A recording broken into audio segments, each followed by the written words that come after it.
I'm not just going to watch a person be on fire. On fire? That's insane. It's St. Patrick's Day, but it's still Freak Out in the Mornings with Aaron Ross, brought to you by The Freak Factory. Thank you so much for tuning in. We need to get into our top stories of the day.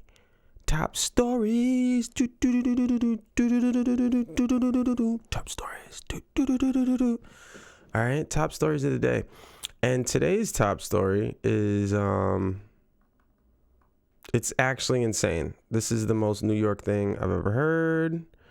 Are you guys ready for this? I don't know. Are you ready? I'm not ready. Are you ready? Here we go. Let's get right into it. Man set on fire in New York's Times Square. Victim, age 45, hospitalized and in stable condition, as police unable to say if attack was random or targeted. That's insane.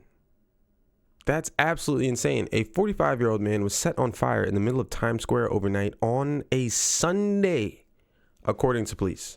3 months after a woman was killed on a subway car in an arson attack.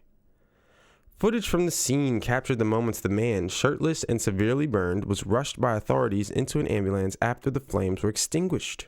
Police say the 45-year-old was found on fire around 4 a.m. and was taken to a nearby hospital in stable condition.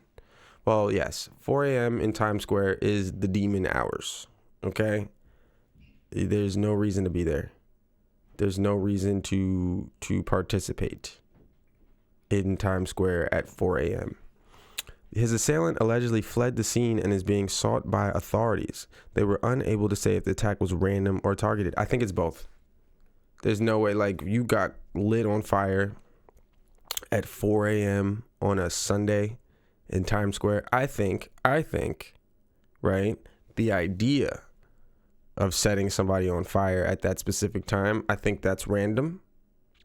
But then once that random idea has taken over your psychotic brain, you then target an individual to do your randomness. So I think this is both random and targeted. It was later reported that the man had been doused with accelerant from a Patron tequila bottle and lit on fire. That's insane. First of all, it didn't even say that he didn't even have the decency to hit him with real Patron. He said he was doused with an accelerant from a Patron tequila bottle and lit on fire, according to CSI. The victim then ran 100 feet west while on fire before somebody jumped out of a car and doused him with a powder fire extinguisher. Fire marshals told the New York Post. That's crazy. Shout out to this hero who just drives around with a fire extinguisher. You're awesome. You're about safety first. And I bet you that there's a probably horrible, tragic reason why you drive around with a fire extinguisher, and you somehow turn that into pure inspiration. All right, this is what we were talking about when we were talking about inspiration yesterday. We're talking about people like this. A Brooklyn woman told the outlet that Times Square gets, quote, pretty scary early in the morning. Quote, yeah, it's pretty scary before 8 or 9 a.m., said the woman, Ann Lee, 26. There are no cops on these blocks at all. These sides of the street, they're really only the avenues, and they only give directions to tourists. Oh, I guess she's talking about the cops. The cops are useless, according to her, at nighttime in Times Square.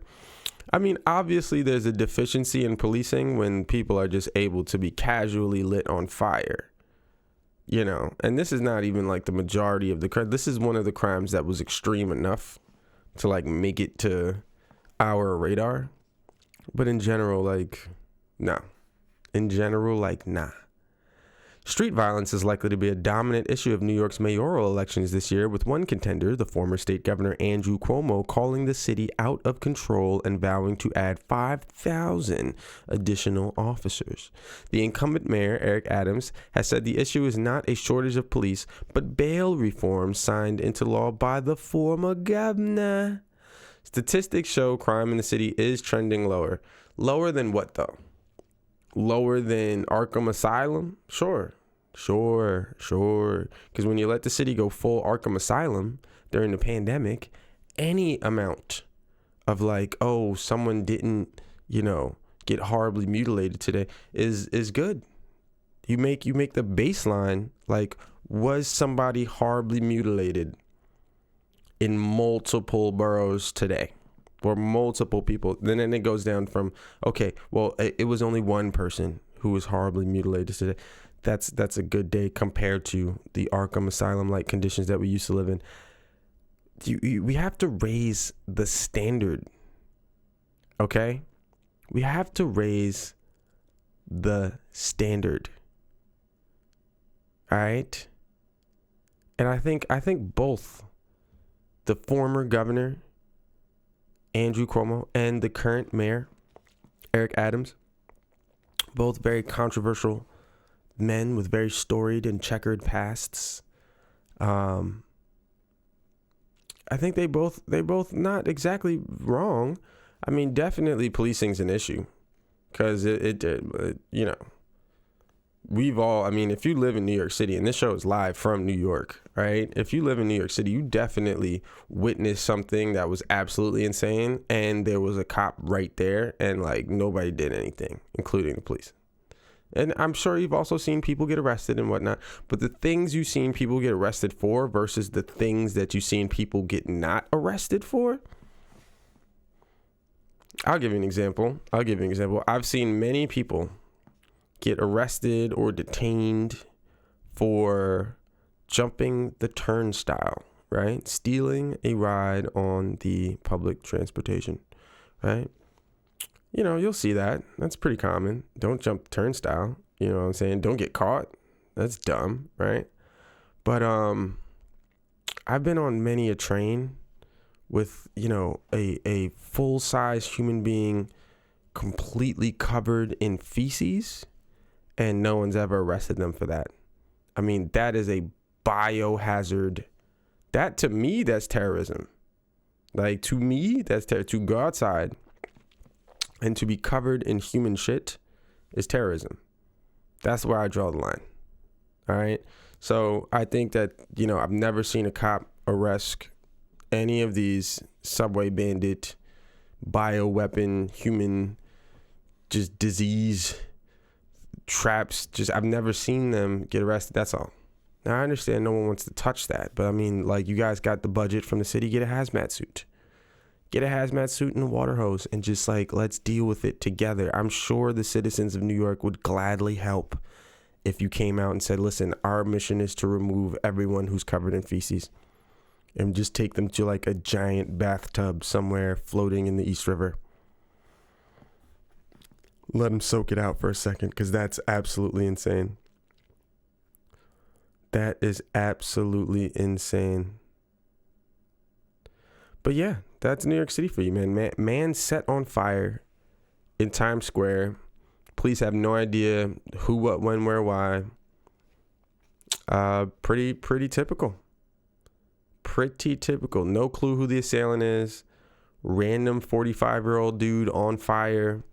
Doesn't get saved by the police. Doesn't get saved by local authorities. A random citizen driving through that part of town at that hour, which is insane. I bet you this person was an Uber driver.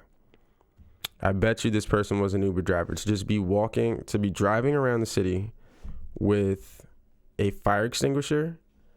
I bet you we're talking about an Uber driver right now. It could have been like somebody who drives Uber Black. They got the brand new Chevy Suburbans or the Tahoes, or those are like the Cadillac Escalade or something. And I can see in a car like that, charging the prices you charge. Yeah, you better have a fire extinguisher. To use your precious fire extinguisher on a random human being who could be anybody. This dude could be on fire because he just assaulted somebody who just fought back and lit him on fire. It doesn't matter. This guy said, no, it doesn't matter. I'm not just going to sit here and watch this. It's an improvement of the culture. when we see people that are willing to stand up and fight for what is right and say, hey, I'm not going to sit here and watch. I'm not just going to watch a person be on fire. On fire? That's insane. That's insane. All right, well, top stories of the day. Thank you so much for watching Freak Out in the Mornings with Aaron Ross. And honestly,